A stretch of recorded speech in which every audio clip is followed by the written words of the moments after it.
So in case you lived a sheltered life, what I'm doing is peeling a Granny Smith apple.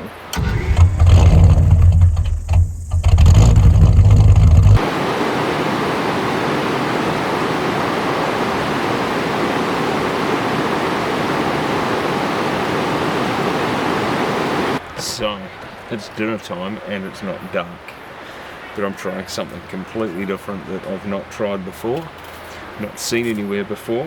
I heard about it briefly and thought I so have to try that, and I have to do it on video because that will make it entertaining. So in case you lived a sheltered life, what I'm doing is peeling a Granny Smith apple. Gonna halve it.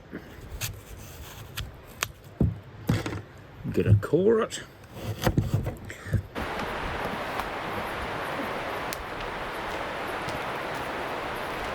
Now I'm going to undertake possibly the most bizarre thing ever seen on the internet. Pork mince.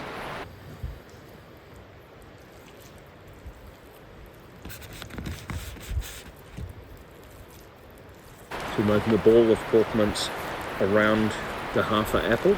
And we're wrapping the apple in bacon. I'm going to need just one more piece of bacon. And now we have an apple wrapped in bacon.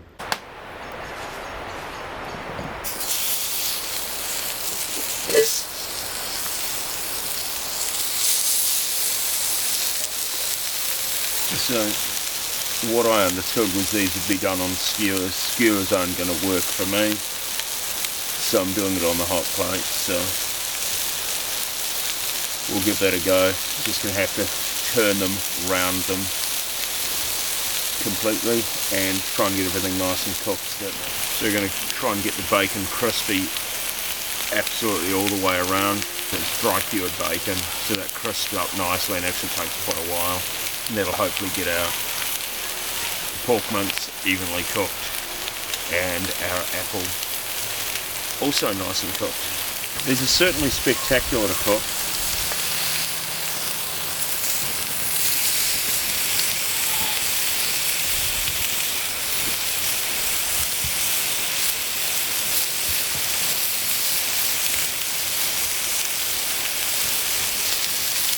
So it is truth time.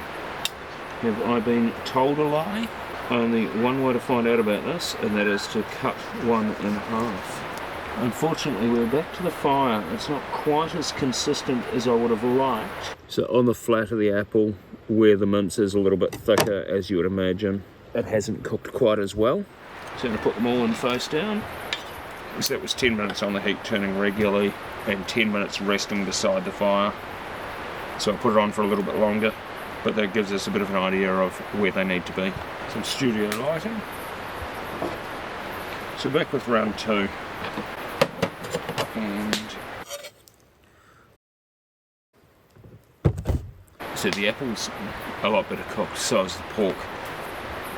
The rumour that I heard about these was that they should be cooked on skewers. I haven't got skewers, so that would give an indirect heat and a slower, more even heat, so that's something to consider for the future.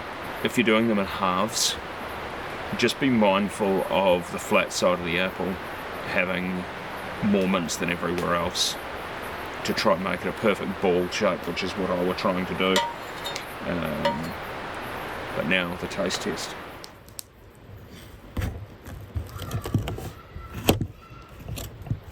So we've got some apple, some pork mince, and some bacon. Hopefully no toothpick. And that is actually really good. The apple's still a little bit crispy, it's juicy, it's sweet, a little bit of char on the bacon, but all in all, very, very, very good.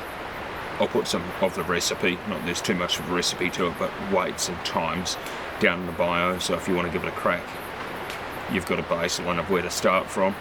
Let me know what you think in the comments.